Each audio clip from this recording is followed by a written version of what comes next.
Hello everyone, स्वागत है आप सभी का हमारे एक और नए वीडियो में। आज का जो वीडियो है आपका क्लास 12 ज्योग्राफी का चैप्टर प्राइमरी एक्टिविटीज़ के इंपॉर्टेंट क्वेश्चंस के ऊपर है, जो कि आपके बोर्ड्स 2025 के लिए बहुत ज़्यादा इंपॉर्टेंट्स है।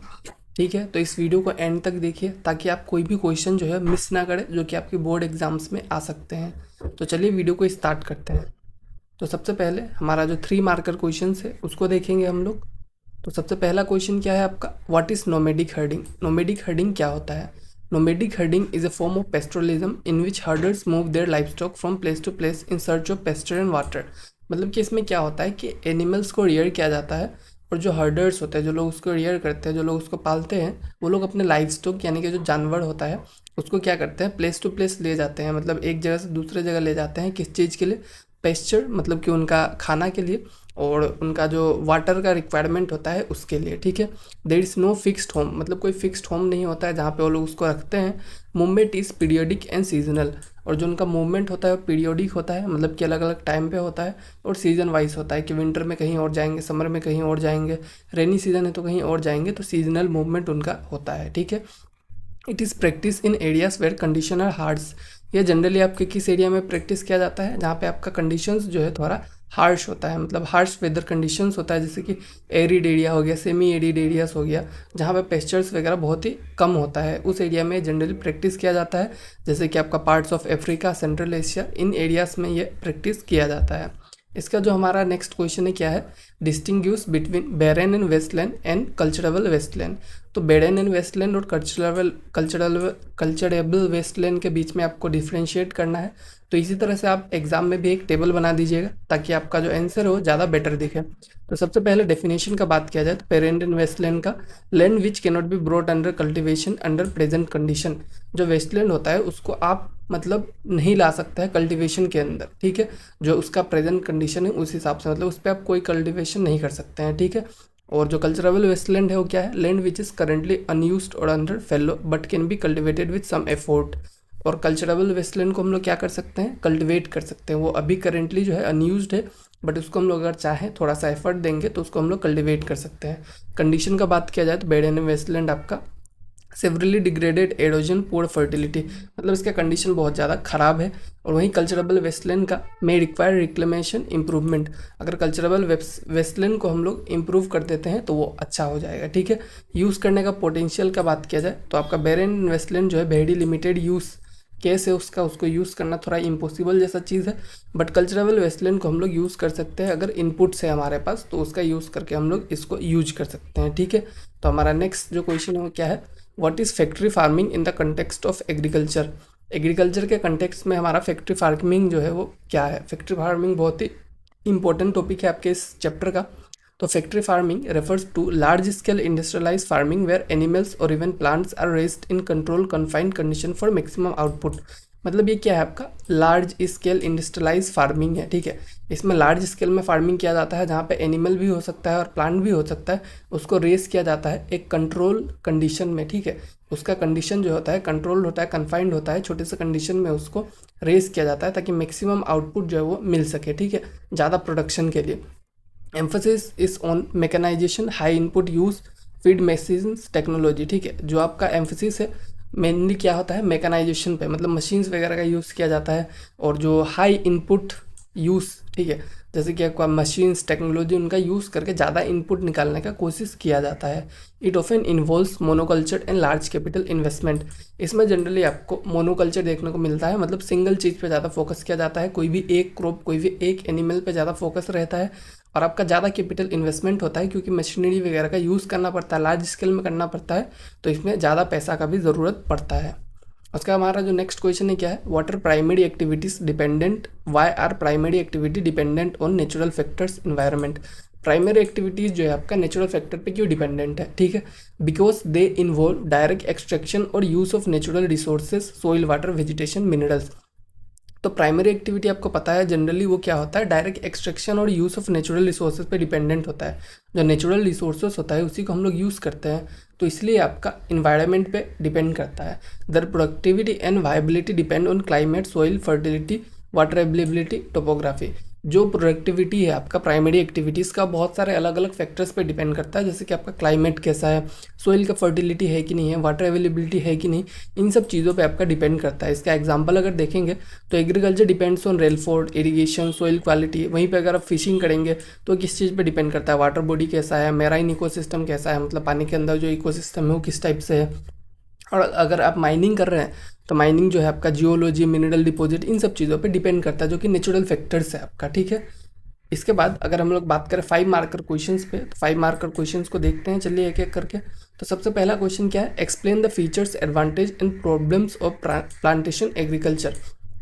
तो इसको आपको 3 पार्ट में लिखना है। पहले आपको फीचर्स लिखना है प्लांटेशन एग्रीकल्चर का, उसके बाद आपको एडवांटेजेस लिखना है कि क्या फ़ायदा है आपका प्लांटेशन एग्रीकल्चर में, उसके बाद कुछ प्रॉब्लम्स या फिर चैलेंजेस जो कि प्लांटेशन एग्रीकल्चर में हमें देखने को मिलता है, उस चीज़ को आपको मेंशन करना है।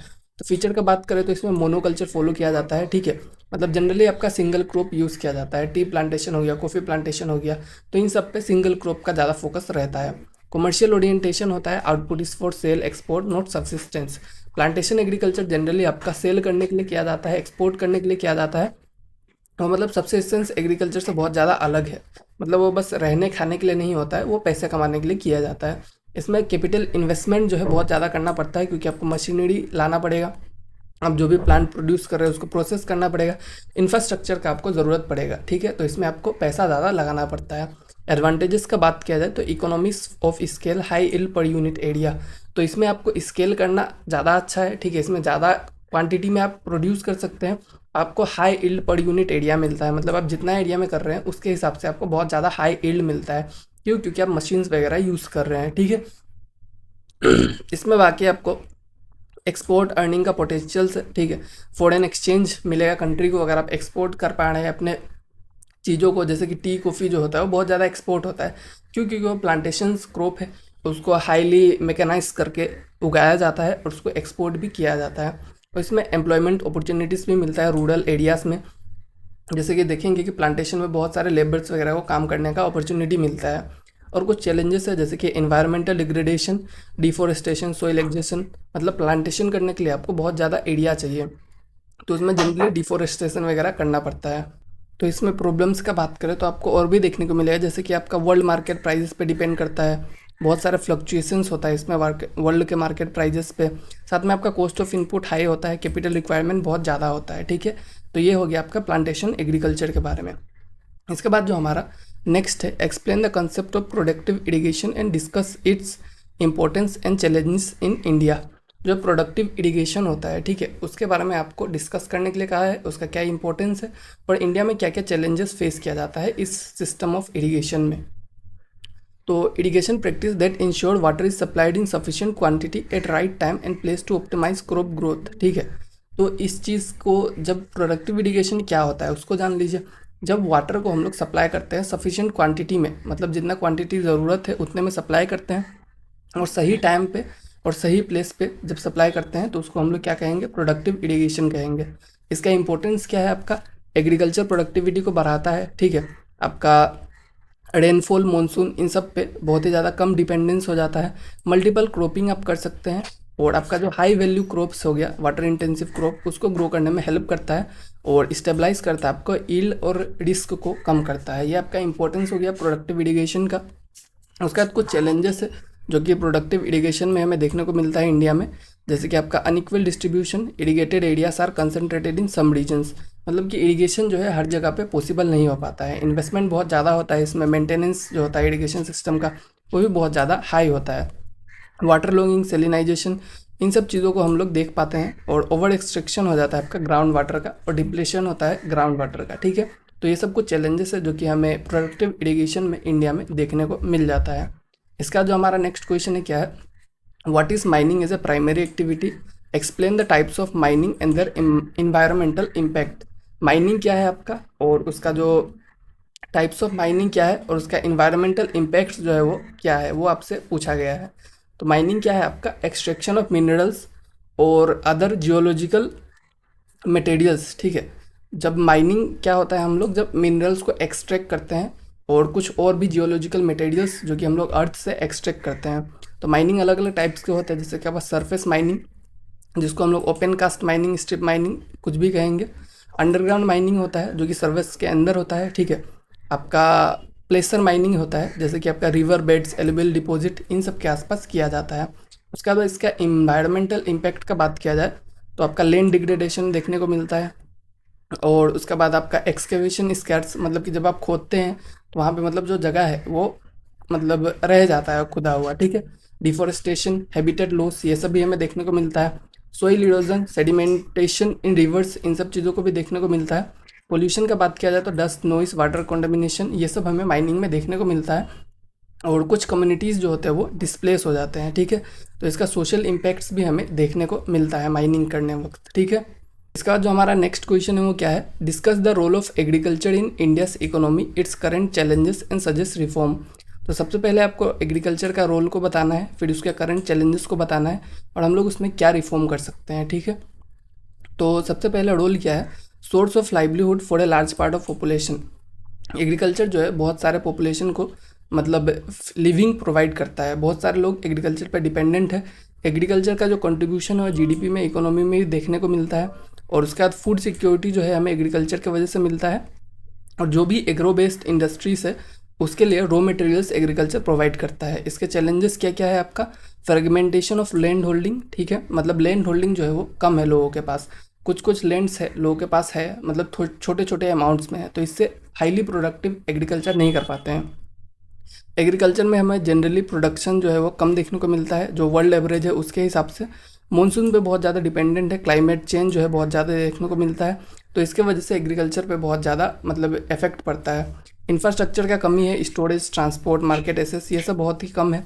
और कुछ रिफॉर्म्स है, सॉल्यूशंस जो कि हम लोग कर सकते हैं एग्रीकल्चर में, जैसे कि आपका इन्वेस्टमेंट कर सकते हैं इरिगेशन में, माइक्रो इरिगेशन प्रोग्राम्स वगैरह लॉन्च कर सकते हैं, वाटर शेड मैनेजमेंट ये सब ला सकते हैं, market value chains, cold storage, ये सब अगर हम लोग डेवलप कर देंगे तो इंफ्रास्ट्रक्चर जो है बहुत ही ज़्यादा बेटर हो जाएगा एग्रीकल्चर का।